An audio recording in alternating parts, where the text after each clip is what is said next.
Whenever the GOAT conversation is brought up, 9 times out of 10, Michael Jordan's name comes out on top. I mean, sure, there are some people who would pick LeBron as their GOAT, and if they don't, they'd at least have him as the closest rival to Jordan.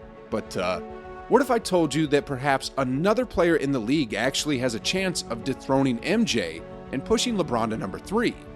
At just 34 years old, Steph has already bagged 4 championships, became the first ever unanimous MVP, and has changed the way basketball is played forever.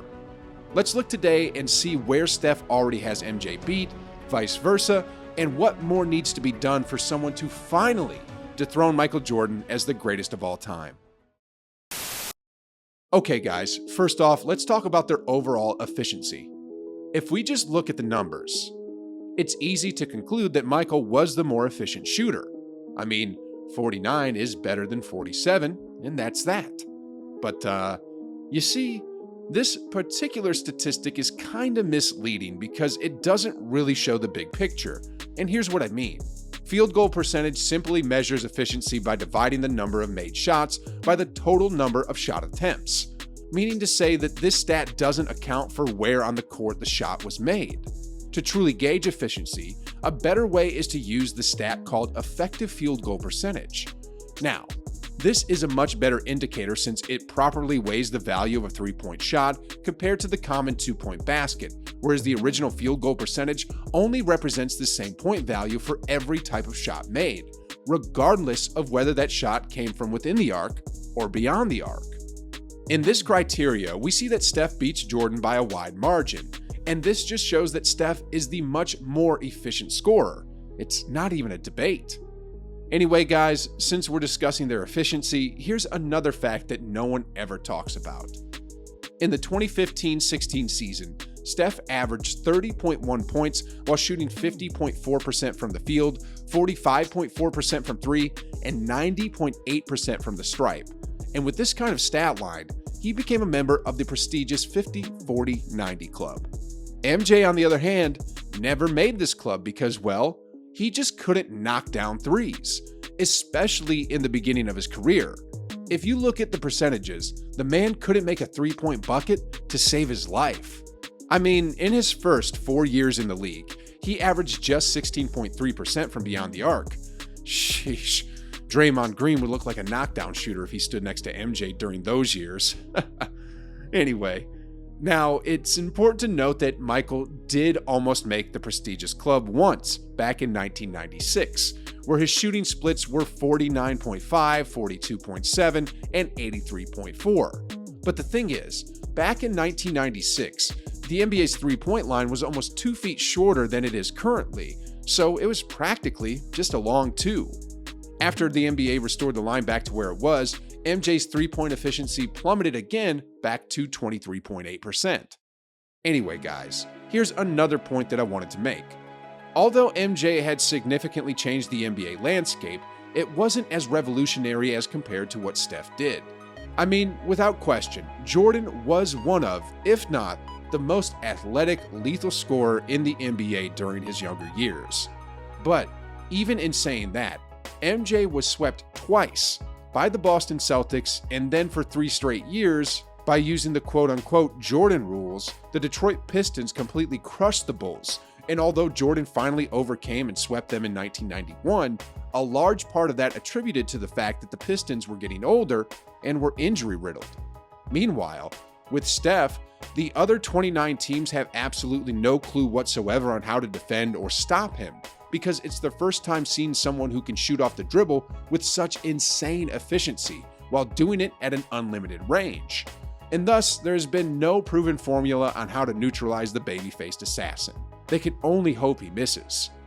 Next off, the chef also completely changed how defense is being played in today's NBA, because most teams currently are shooting an absurd number of threes as a result of Steph, and with that being said, teams have had to adjust and extend their defensive schemes further beyond the arc, which changed the whole geometry of the game. And on offense, teams are now embracing the pace and space philosophy of floor spacing and ball movement, which again can be credited back to Steph. Anyway, it's clear that Steph has done some stuff that MJ couldn't ever hope to do. Now let's flip things around and go over some of MJ's edge over Steph in claiming the GOAT title. First off, there's absolutely no question that Jordan is a better defender than Steph. Standing at 6'6", MJ had the ability to lock down any guard in his era using his length and athleticism.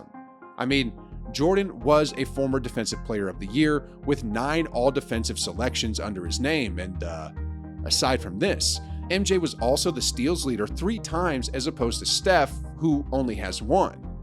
Now, the next point that I want to make is that while Steph Curry is universally hailed as the greatest shooter of all time, there's no doubt in anyone's mind that MJ is still the far better scorer.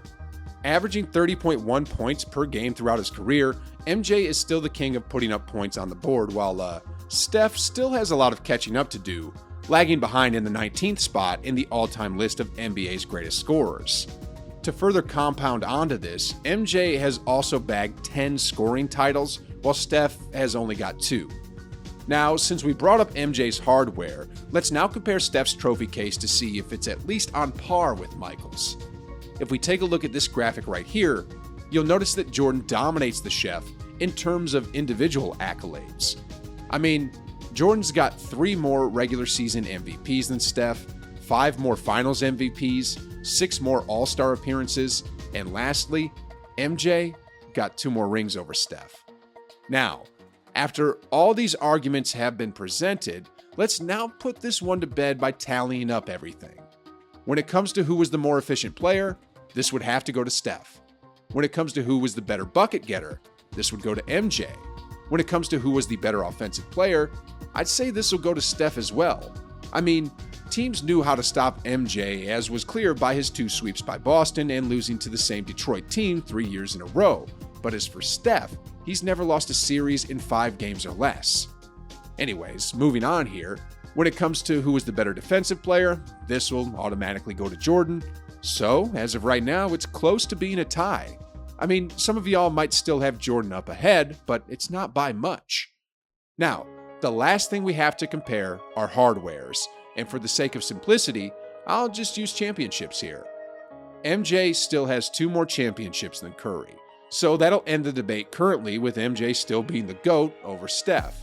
But the thing is, Steph is only 34 years old, and with the way the Warriors are presently constructed, they could perhaps win 2 or 3 more rings before it's all said and done. If Steph ended up with 6 rings and 3 finals MVPs, I'm sure that most people would still say that MJ edges Steph out in the GOAT debate. But where things get really murky is, what if Steph wins 7 rings? I mean, with all the lottery talent that the Warriors have, and with Joe Lacob opening up his pocketbook, although it's a long shot, it's not entirely out of the question. And while some of y'all might say, let's talk about it when we're a bit closer, there's one other narrative that isn't talked about too much. If Steph wins his 5th ring this year, would that put him ahead of LeBron?